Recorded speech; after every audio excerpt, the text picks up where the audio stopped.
Welcome everyone to our webinar this afternoon. Thank you for joining us.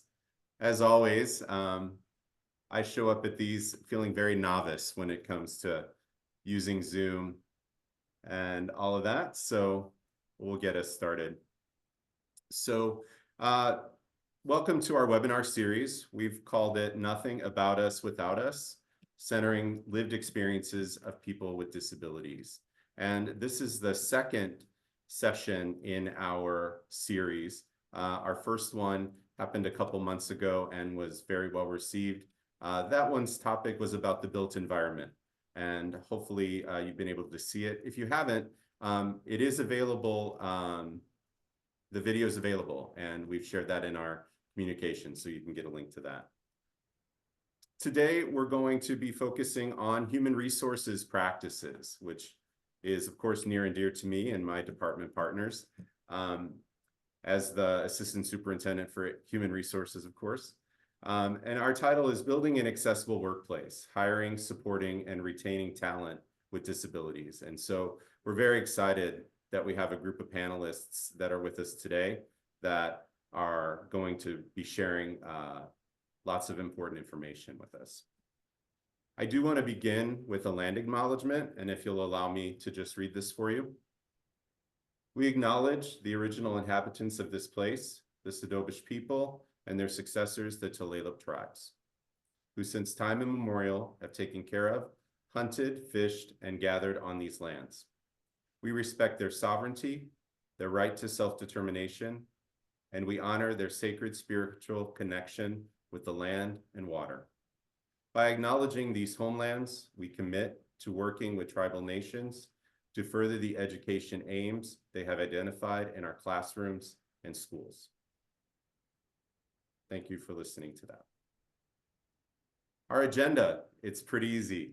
We're going to begin our webinar with our panelists answering some questions that are pre-prepared, and then we'll have a Q&A, and in the Q&A, we'll be getting our participants to offer questions for us.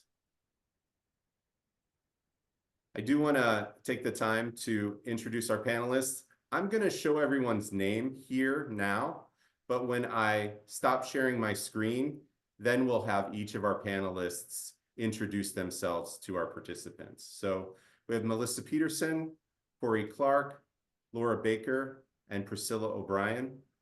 One of our panelists, Elizabeth Scriven, had a situation this afternoon and is unable to attend, but hopefully we'll get her on board for our next webinar.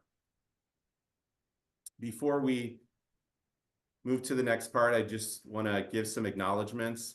There's a great steering committee that works with me closely to put these webinars together. And they include Eliza Smith, Heidi Brislin, Michelle Lorette, and Tane Wilton. And we also have a great group of folks that are working on the technical and communication side of things. So I want to give an acknowledgement to Carrie McGee, who is our administrative assistant, and also Amanda and Curtis, who are with our communications team. So with that, I'm going to stop sharing and have our panelists come on and get things started. All right. Well, let's go ahead and have everyone start by sharing who you are, what you do, and anything else you'd like to share with our guests today. So I'll call on you to go off mute and take it away. Let's start with you, Laura. Hi, my name's Laura Baker. I'm currently a kindergarten teacher at Cedar Way Elementary. I'm a full-time wheelchair user, paraplegic. I've been in the district 21 years teaching, and happy to be part of the panel tonight. Thanks. Right. Melissa. Hi, I'm Melissa. I am a speech language pathologist in the district and AAC specialist for the whole district, and I'm at Maplewood for part of my time. I'm autistic, and I both use a service dog and also have a deep special interest in training and raising service dogs. Corey. Hello, everyone. I'm Corey Clark. I'm a school psychologist. I've been in this district for about 14 years now. I've had a variety of different roles. At the moment, I am remaining inside that school psychologist role. I have both deafness and vision loss. I have a loss of my peripheral vision. So yeah, that's me in a nutshell. And you, Priscilla. Hi, my name is Priscilla O'Brien. I'm a paraeducator at Maplewood for almost 5 years now. I work with Hearing Kid in the general education between 5th to 8th grade. I'm deaf and I sign, but I use my voice too. Great. Well, thank you so much for being here. So we'll get things started with questions, and you'll just jump in, as you're ready to answer the question. For our attendees, we did provide our questions to our panelists in advance so that they could give a little think time to it. But again, just reminding you, if you do have questions that aren't really covered in our panelist questions that we've prepared, you'll have an opportunity to add those questions to the Q&A feature, and we'll tackle those later. All right. So first question, please tell us about your journey into the workforce, including some of the challenges and high points.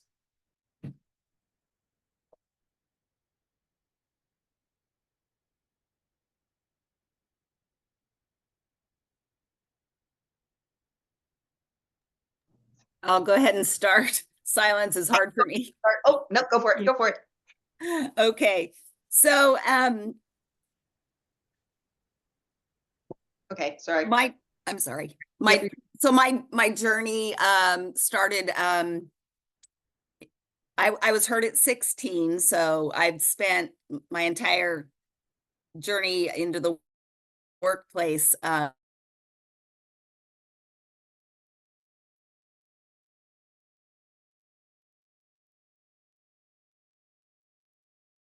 Well, Laura appears to have frozen a little bit for us. So why don't we have someone else jump in, and then when Laura comes back, we'll have her finish up her response. Corey's going, okay, I can do that. Well,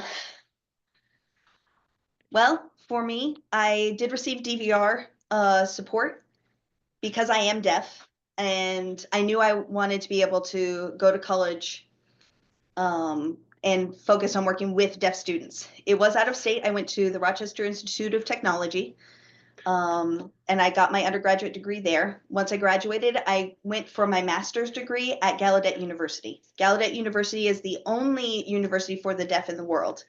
And again, out of state. The fun, the price of tuition doesn't go down.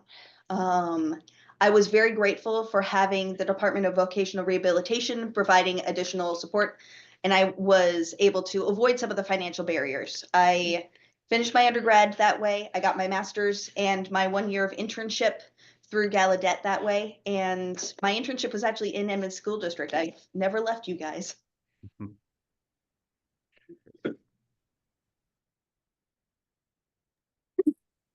I can jump in. As I said, I'm autistic, and that was not something that we knew when I was like younger and going through like high school and college and grad school. But I did gravitate towards non-traditional kind of education. I did Running Start, kind of started early. I was a bit precocious in that way.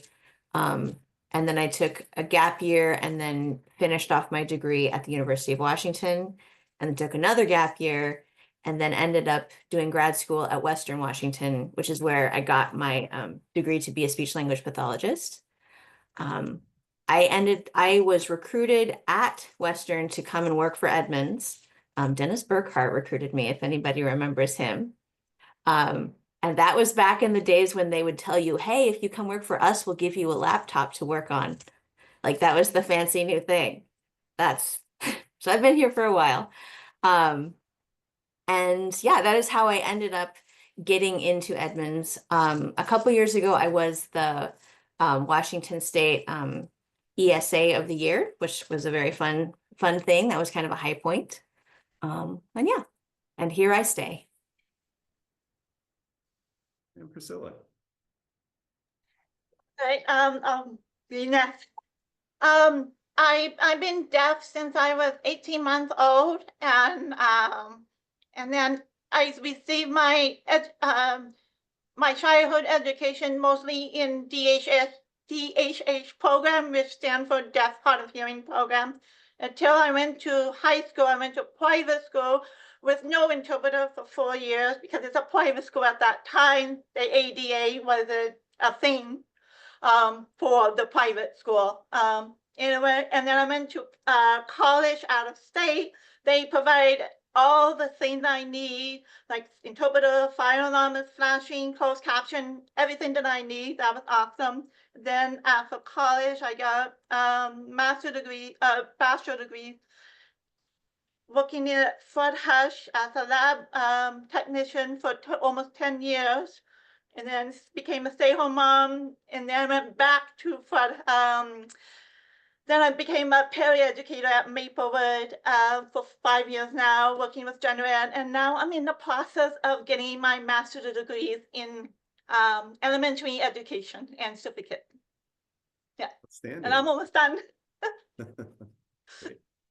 All right. Well, hopefully Laura will be able to rejoin us, but we'll keep moving through our questions. So the next one is, when thinking about our students, families, and staff experiences and learning, why is the presence of staff members or employees with disabilities so crucial?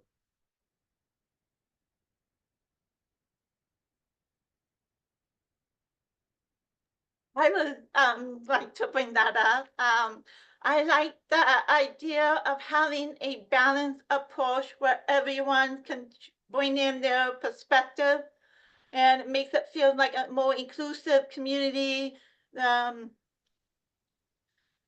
Instead of it just helps us to think outside of the box when we have staff with disabilities to join the community. That makes sense? Yeah. Yeah. So that's what I liked about it. Yeah, that's a great point, Priscilla. It makes it more inclusive when we have staff members who understand parts of the aspect of disability. As an autistic person, and I work with a lot of autistic children, I think it's really important for the parents of our students who are disabled to see disabled adults doing things so that they can have a sense of the kinds of things that their kids could grow up to do, and also have that expectation that their children will grow up to be adults who do important things. And I know that's true of all disabilities. Being autistic and working with autistic children and seeing the ways that that is often stigmatized for children, I think I'm really glad that I'm here because I think that's really important. And also because as an autistic person, I have the adult perspective on what might be helpful for lots of autistic kids in a way that non-autistic adults would not, or just might not. So I think that that's also a really important part of it in designing our space so that it is comfortable for our students who have all different kinds of disability. Lori here. As a deaf person, I would emphasize that I have the deaf perspective, similar to what Melissa was saying. Yes, parents are often concerned about my child that has this disability. What are they supposed to do? They're never going to grow up and be successful. But I, as a professional that have a graduate degree, can demonstrate that that's not entirely true, that deaf people do not have limits. It's not hopeless. And it's a really good role model for the students too, because they get to think, oh man, my options are so limited. They're not. You can think outside of the box too, and you can be an advanced professional. So not only are you a role model for the students as well as the parents and other staff members. I work with so many different people across the district, and they see what I'm doing. And I think the point is more just to be seen. You know, you're not just somebody with a disability that's there that does this job. You don't have these limitations. You're there as a part of the community and a fellow professional that has a job, that does your job, that also has a life. And it's just a positive impact that perpetuates. I do want to add something else too that is so important for um adult with disability to be part of the community so that they can advocate for the children uh, and say, no, you can do this. And, just like everyone saying that, look, kind of like be a role model for the young children. Well, thank you for those answers. We did get an email from Laura. She's still trying to get in, so hopefully she'll be able to bounce back. So maybe something with the internet's, someday we will run a webinar and it will be seamless. There will be no problems. Everything will go perfectly. So, right. Yeah. I'm guffawing too, Melissa. All right. Well, getting more specific about hiring practice, if you could give HR advice about hiring and keeping staff members with disabilities employed with us, what would it be? What are the things that we can do better? Hi, Laura. I'll repeat the question since Laura just joined us. So Thank you. we're on. Sorry about that. That was It's okay. It happens, very right? odd. If you could give HR advice about hiring and keeping staff members with disabilities employed, what would it be?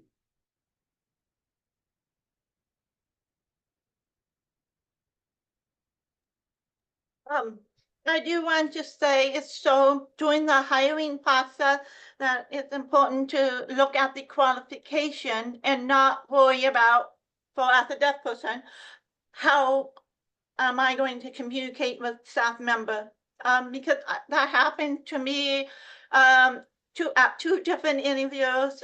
When I was looking at Fred Hash, the first interview, I had ASL interpreter with me during my interview, and I didn't get the job because they did ask me how I would communicate. And even though I was qualified, I didn't get the job because they were worried about that I would not be a good communicator and I require the interpreter. It was almost a hassle for them. So that was disappointing. But at the same, for the second interview, at the time I had a DVR job coach.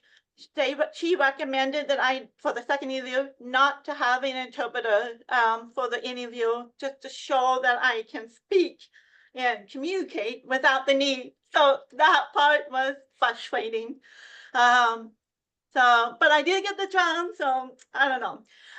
But when I interviewed for a para job at Maplewood, totally different experience. I, of course, was nervous, but they provide interpreter. They didn't ask me about how I'm going to communicate or anything. They just looked at my qualification, and that was a blessing. So I had a good experience in the Edmond School District. Can I just ask one thing? We've used the acronym DVR twice. Could somebody that's familiar with it tell our audience what that is? Corey, you might have to help me out, but I believe it's Division of Department Vocational. Vocational Rehabilitation. Division of Vocation. Vocational Rehabilitation. It's run by the state, and it's very helpful with anybody that has a disability and getting into that workforce. Sometimes they will, depending on the case, finance funding for training. For me, that was in the form of college tuition. For some other people, it's other resources. But the point of their organization is to support varying people with varying disabilities getting into the workforce and independent living. And once you get a job and are stable in there, you're considered a successful case. Great. Thank you for that. Yeah, I know not everyone is familiar with it. So, but back to the question. So if you could give HR advice about hiring and keeping staff members with disabilities employed with us.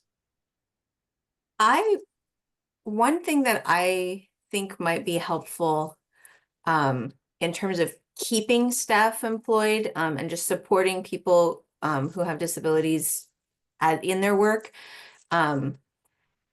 it would be to both train and empower like our district administrators, principals, program managers, those people to be empowered to proactively offer accommodations without requiring everybody needing to go through the formal accommodation request, especially for like low cost or easy to implement things. I think that our administrators want to be supportive, but many of them don't know what they're allowed to do. And so I've seen people refer folks to like the HR formal accommodation process for things that didn't really need to be, that could have just been a conversation, which I think the formal accommodation process is very important, but also it can be intimidating. And just like, it feels weird to share all of your medical information with, no offense, Rob, some random person at the ESC. And sometimes that's really important, but also sometimes that might not be necessary for the low level kind of stuff that could be handled with just a conversation if the person was comfortable with that. So like, that's one thing that I think, and I think our administrators, like our principals and program managers, would appreciate being empowered to support their staff in that way if they knew that was something that the district approved of. I know when I first got into the workplace, it was long before ADA was as great as it is now.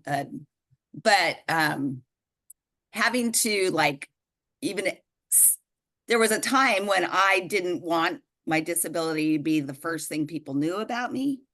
And so having to reach out about accommodation would make me feel like, oh, maybe they're not as accepting because now they know, or, it would just kind of that extra thing you need to do that just makes you feel a little off, if you have to do it. So just that's my own personal experience.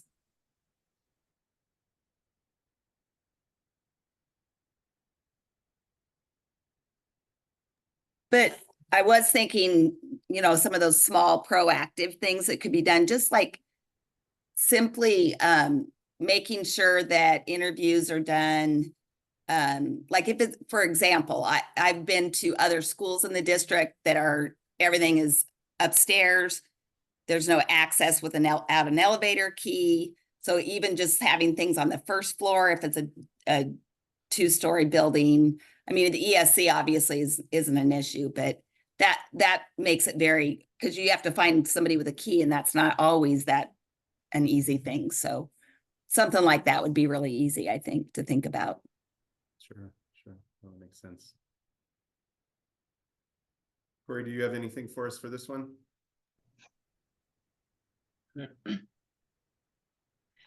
There's not much more I can add than what's already been said. Perfect. All right, thank you.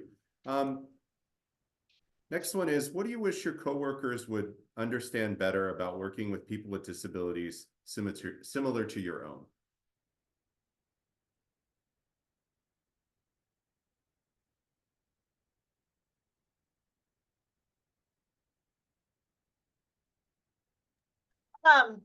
This is maybe a more personal thing for me. I don't know, or maybe I deaf feel the same. Other deaf people feel the same. But anytime I communicate with hearing people,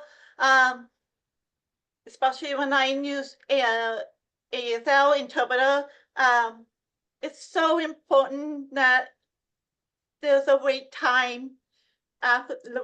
What I'm saying wait time is that when the hearing person finished talking, the interpreter still have a little delay translation. It's so important for that interpreter to finish it, so the deaf person have a moment to process it and then join in the conversation. That's the one thing that I need to remind my coworker, wait a minute, let me process this a moment. And also eye contact is so important for me, especially with a group conversation or meeting. For example, the interpreter can't interpret every little side conversation. So I think it's important when we're in a formal meeting, that there should be no side conversations possible or limited, so that me as a deaf person don't feel left out. Yeah, that's my take.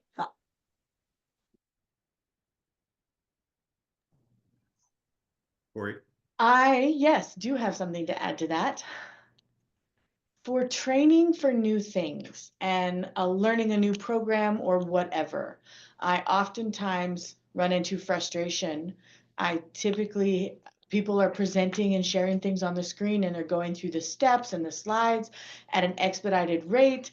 And hearing people can listen while they're looking at it and doing the same thing. So they're listening to your instructions. Whereas me, I have to choose where my eye gaze goes. I can either look at the screen at your example or what the interpreter's saying to hear you, or look at my computer to do it myself. And so when we're in a big group, I really wish that we had an option or an opportunity to do things in a smaller group or more one-on-one, so that those things could be timed better and work out and picked up faster.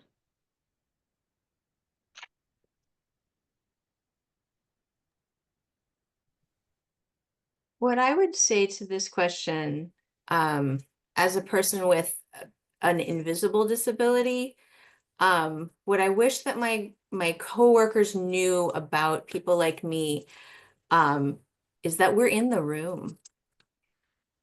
I've had so many been in so many conversations where we're talking about autistic people or about other neurodivergent people, about people who have ADHD or just other forms of neurodivergence.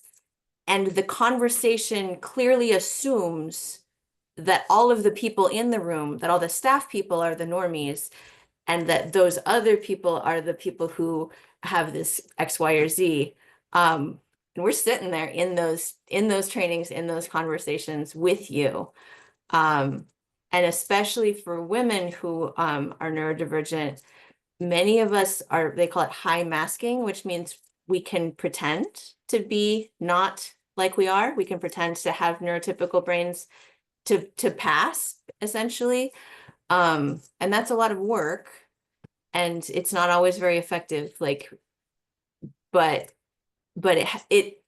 it happens. And just don't assume that you're in a space that doesn't have any autistic people in it, because you're probably not. There's probably at least one of us, statistically.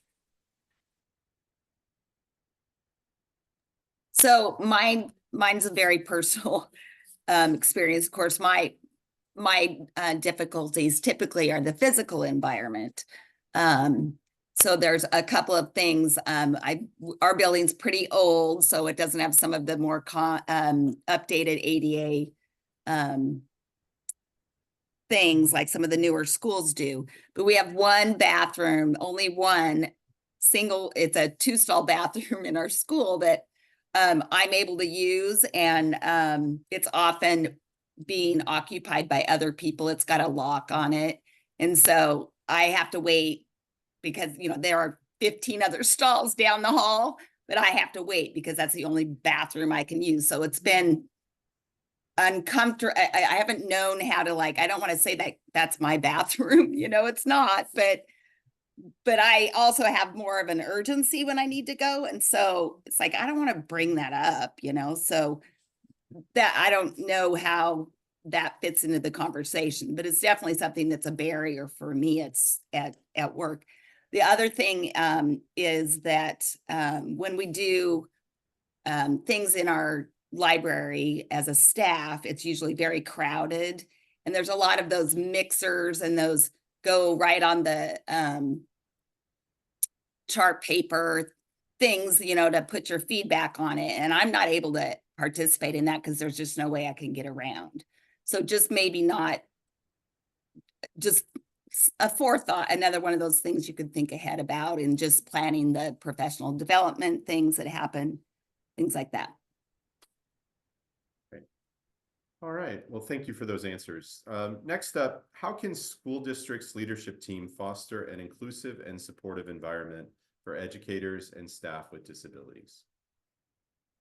What can leadership do better? I know some of you spoke to this a little bit in your responses to the last question, but if there's anything else.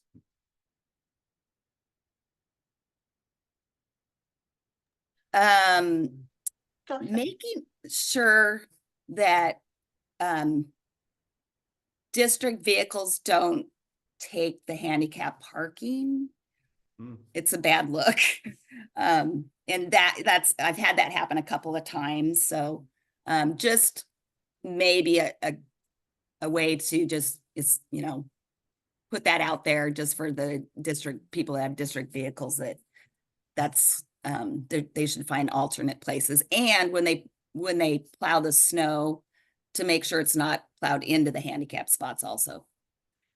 Just a couple issues recently. Sorry that happens. I do want to add, to make it a more inclusive, supportive environment for anybody with disabilities to include universal access. Like, you know, we have that fire alarm with the flashing. It would be nice because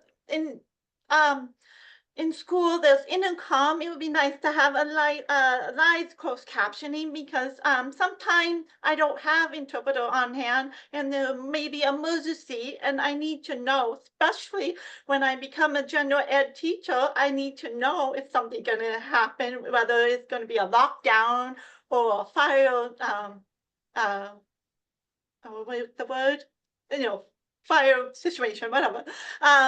And also for people who are have limited vision, why not, for especially on the stairs and the doors, the two doors with the jam thing in the middle, have like paint fluorescent yellow line, for all buildings, so we all have access to any building and not just one place. So that's one way that the leadership can think about. Corey's saying, yeah, I'd like to second that. I work at Emmons Woodway High School, and we now have a better intercom system. It's lit. It's a lighted system. It's not perfect. As somebody with limited vision, it's actually easy for me to miss even very bright strobing lights that are behind me. And I would second, yeah, if I miss something, the captions usually don't repeat long enough for me to catch them if there is some form of captions at all. So unfortunately, you know, during serious emergencies, I do know that, yes, there's an opportunity to write in captions if it's like announcements, but usually nobody wants to go through a multi-step menu to do a typed up announcement if there's a lockdown for a serious reason. Emergencies, usually that's something gets triaged pretty fast. So something to think about. I know it's a challenge. Talking about the painting for the downstairs. Yeah, stairwells I think would be a lovely space. Stairwells would be great if that could be both well painted and well lit. It doesn't happen very often, but if I'm having to be on campus after dark, some of the stairwells are just not easy to see and they become a bit of a hazard. So yeah, that would be great. I have two additional things for leadership to think about. When planning a new school, I noticed that I think about myself in some of the schools that are multi-level schools. And if I were teaching a class upstairs and our library's downstairs, I'm not sure how I would transition my kids and keep a supervision on them if I had to get in an elevator. You know, I've thought about that.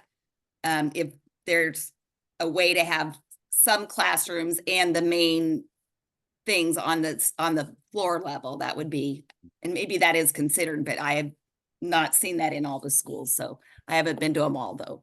That's one thing. And then the other thing is just you know, some simple signage on the disabled spots in the schools that says no waiting, because they as a parent, I wasn't able to get to a conference at Briar Terrace Elementary because it was time for dismissal and the parents were all parked in them waiting for their kids. And so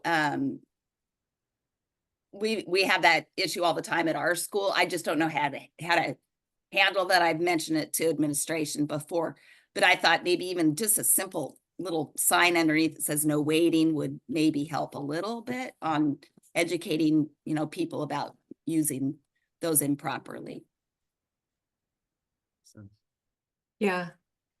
One of the things that just kind of came to my mind when I was thinking about this question is just having a culture of flexibility towards people and their needs, and just flexibility in general, not just for people who are disabled, but just in general, when we can be flexible, having that as our district culture to, like, within reason, be flexible, because that allows a lot of people to self-accommodate in the way that makes the most sense and with the least amount of hassle. Things like when it makes sense being able to work from home, or just flexibility.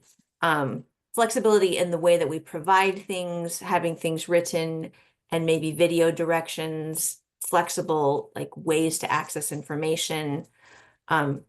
It's a lot of like universal accommodation kind of things, but thinking about it from the adult perspective, not just from the perspective of our students.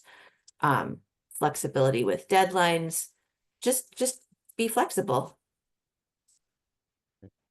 Well, thank you. So I do have one more question that was kind of further down the list that's more specifically about HR, because it's timely for us, and then we'll move to the Q&A. This one was number 12, and it's that we've received feedback that our job postings often contain ableist language that may discourage candidates with a disability from applying.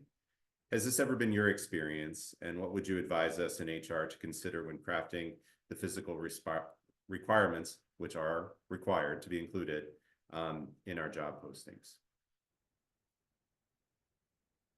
Very interested in your thoughts. I do want to mention that, to respond to that question, I'm going to be, my goal is to be a general ed teacher, to a hearing kid and I say hearing because, old deaf kids too, really, because they're not necessarily always in the DHH program. So, and I am going to be a deaf teacher working with, the general ed population. So it would be, what I kind of lost my thought.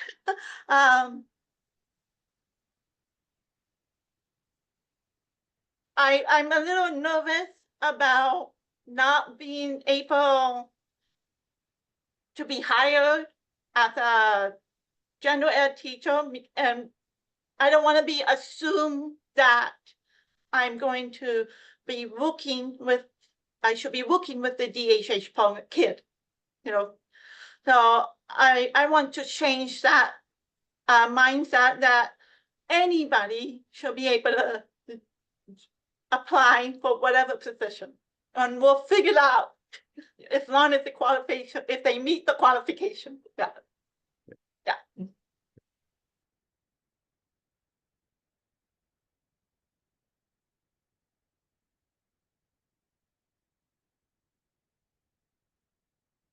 Corey says, yeah, adding to that,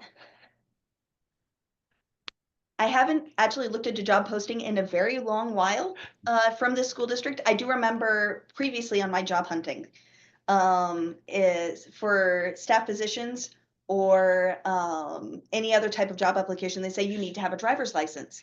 Because of my vision issues, I don't have one. I have a state ID. I use sign language instead as my primary means of communications as opposed to oral communications. So from my perspective, I'd say check to see if it's ID versus do you have a driver's license, and say, like, do you have good speaking skills? I do not verbally speak, I do communicate fluently, that type of thing.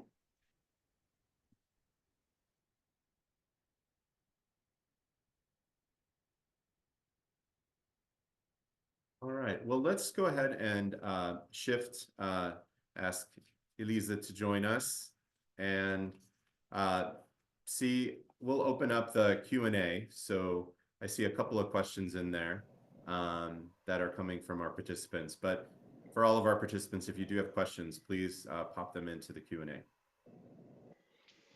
Okay, so the first question is, leadership could also be sure that there are disabled parking spots at each school that have enough space for a wheelchair ramp van. So just kind of pointing out the fact that some of our disabled parking spots aren't van disabled parking spots, they're more for a smaller standard vehicle. And then the next one is also a comment. So regarding universal design to accommodate a wheelchair, if there's enough space, creating a sloped hallway in addition to the stairs is the solution. I understand the slope takes a lot of space, but there might be a creative way to make that happen. Has the district looked up the possibility before? I would encourage everyone to take a look at the previous webinar that we put on about the built environment. We opened that webinar with some partners that are working with capital projects who actually came in and did an audit of many of our schools to give us a report about actually several of the things that have been addressed. So, to your comment, Laura, about restrooms, the height of our sinks, the access to drinking fountains, the ability to open a door, ability to, move a wheelchair around a desk in a classroom, all of those things. So we know what we need to do. We just need to be able to put the resources in place. And I am not here to make any excuses by any means. We are fully committed to making sure that our newest buildings meet the highest standards for accessibility and universal design. The challenge has often been, as you know, that in our older buildings where some things may be great and some things are not, we have to do that prioritization about what gets attention. So definitely something that I think we're well aware of and know that we have our work cut out for us at the same time. We don't have any other questions so far. Just to remind people, we have both a chat and a Q&A, and the chat is just for the panelists. So if you have a question and you're not a panelist, go ahead and drop it into the other icon that says Q&A. Well, while we're waiting there, I have a lot of questions myself. So, and we did pass those on.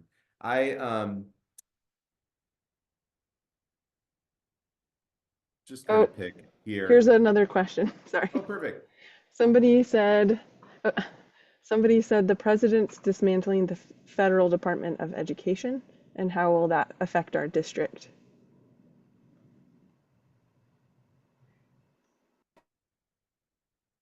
Let me Hope it paraphrase won't. that a little bit. But I'm not a lawyer. Yeah. Well, I think it's important to hear from you all, given your specific situations.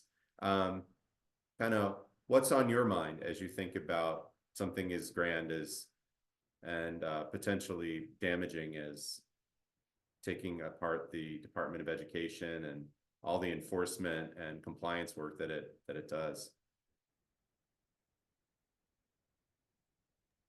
One of the things that comes to mind for me, being an AAC specialist, meaning the person who is helping students who use like a talking device, like students who are non-speaking and use some kind of technology to communicate. That's all considered assistive technology. And under current law, school districts have an obligation to make sure that students have what they need so that they can access their education. And a lot of that is devices or tools or like supports that they use. And if we suddenly didn't have to, that would be, I mean, I hope that we would still choose to, because it's the right thing to do to make sure that people have the tools they need so that they can learn and grow and show us what they know. But it would break my heart if we became a district that didn't do that, because we didn't have to.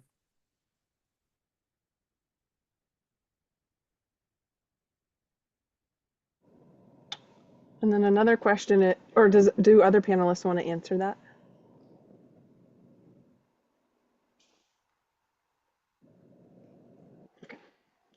The next question is, what is the most positive hiring process you have ever experienced and what made it that way for you?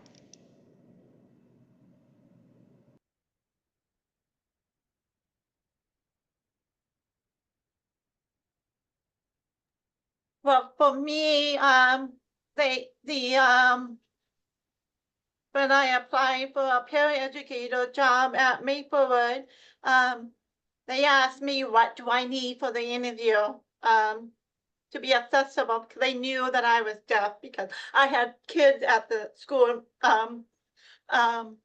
prior year, so they knew who I was and knew I was deaf.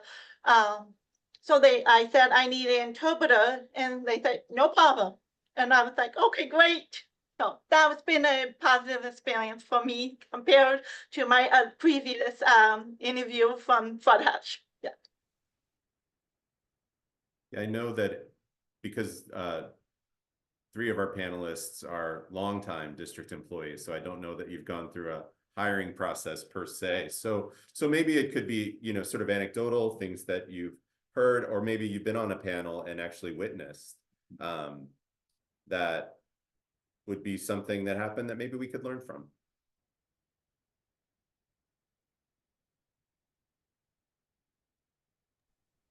I will say that the practice of providing interview questions ahead of time makes any kind of situation like this much more accessible to a lot of people. I got the questions for this webinar ahead of time and it really helped me. So doing that in interviews would be a really useful thing as well. It's not like I'm going to cheat and study ahead. It's just going to help me to give a better answer.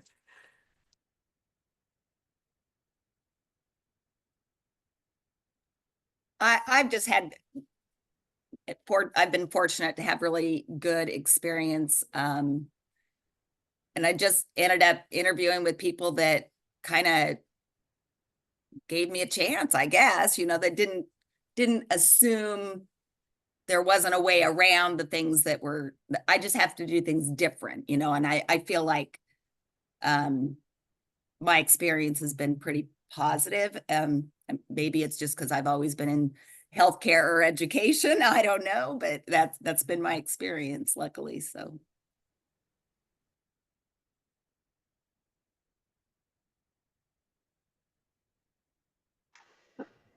Corey here.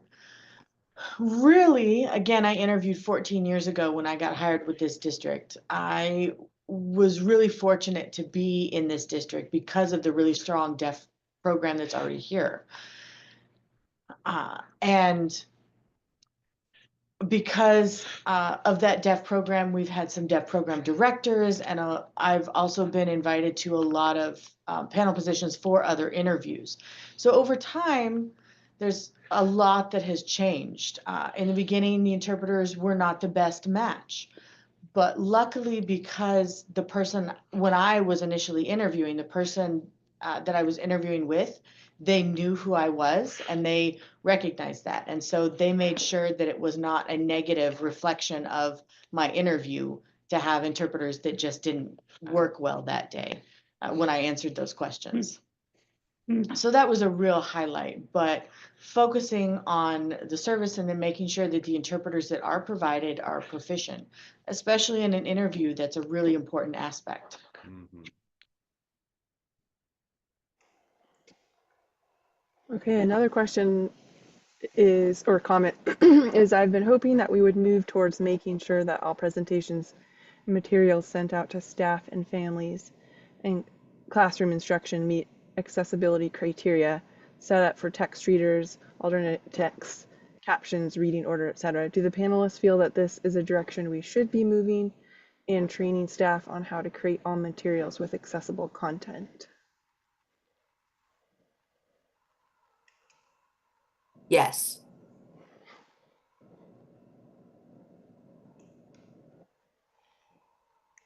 I'll add to that though. I think making everything accessible or as accessible as we can is going to help the people who need those features in order to be able to access it at all, but it also helps everybody else. I use captioning all the time. I'm a hearing person, but it helps me a lot. And so that's just one example of that. I work with a lot of students who have really complicated bodies and like they need screen readers and they need to have electronic things that are accessible to their specific device. So for all the reasons we should be doing that. And it also just when we do that, we learn how to use it better for everybody. And that's really an important thing that I think we can all benefit from.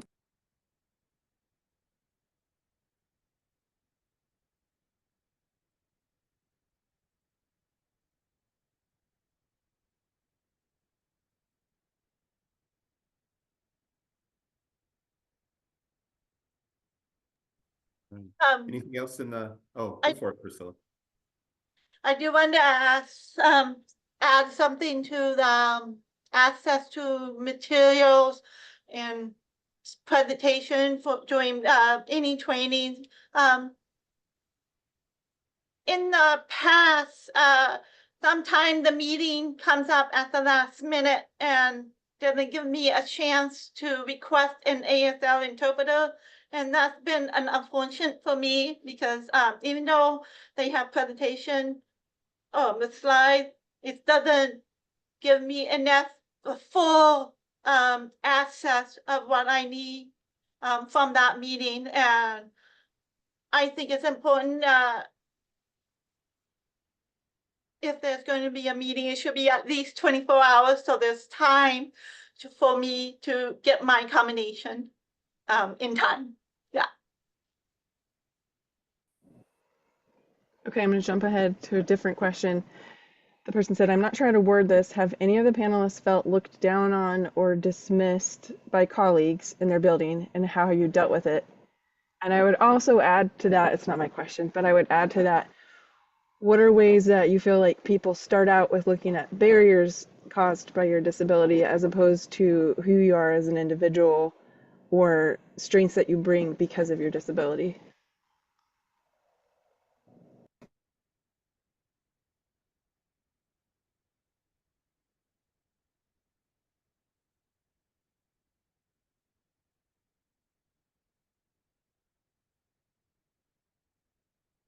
Can you read that first part of the question? That was a big question, so I kind of got lost. Can you Sorry. read? Yeah, no, that's okay. Just repeat it briefly. Have any of the panelists felt looked down on or dismissed by colleagues in their building? If so, how have you dealt with it? I haven't by my colleagues. I do experience with, you know, some parents and some students. I teach kindergarten, so but you know, that are just like kind of shocked, like I get a sense they're not sure how this is going to work out. They learn real quick. But it, you know, it is kind of it's something different to roll up and introduce yourself as the teacher, and they don't get any, you know, any information ahead of time. I don't advertise that about, because that's not what I plan to do. But so that's been my experience. My colleagues have been great. Yeah.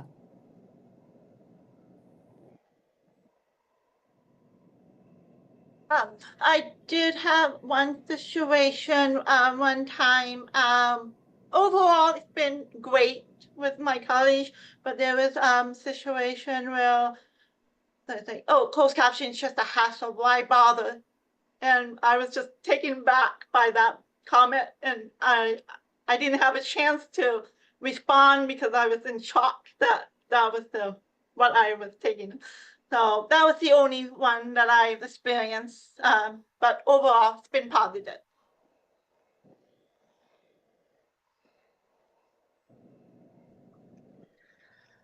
For me, I've been trying to think about this for a few minutes, and really my colleagues that I work with, I haven't had any negative experiences. Nobody really looks down at me, either within the DHH program or any of the district buildings I've been working at for the last 14 years, and I've been in several of them. Occasionally I get something from parents, occasionally, but I really emphasize through phone and email in those initial conversations and communications that I'm a professional. And so when they notice that that deafness is involved, they don't really think too much twice about it. So generally it's pretty positive.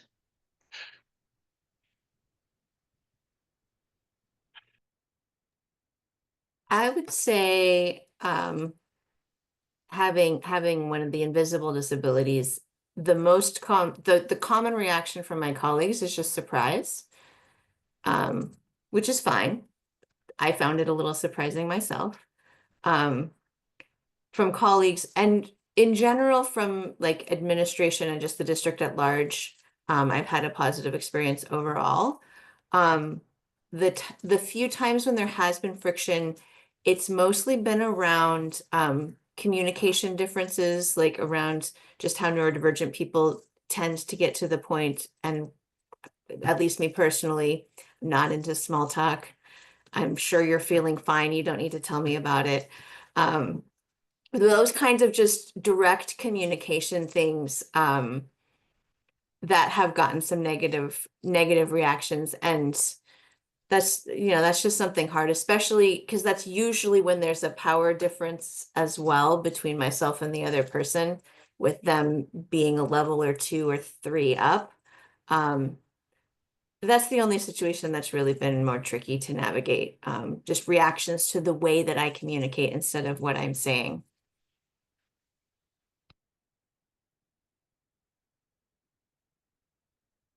All right, well, we are just about at the end of time, and I think it's important.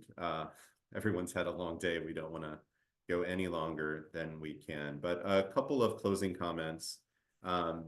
First of all, thank you to all of our panelists. I think it's so exciting that you were willing to give your time up, and I hope that this has met the interests of all of our participants.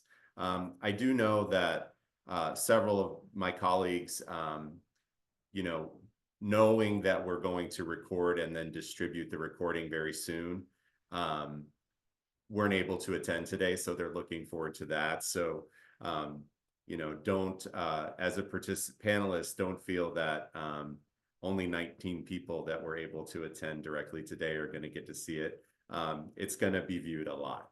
And I just want to thank all of you for the vulnerability that you've shown and your honesty and just the willingness to share your experiences so that hopefully the rest of the system can learn from your experiences. So truly, thank you so much. And thank you all of our participants for joining. And we'll call it a wrap right at 5:30. So thank you, everyone. Have a good evening, and look forward to the long weekend, I'm sure.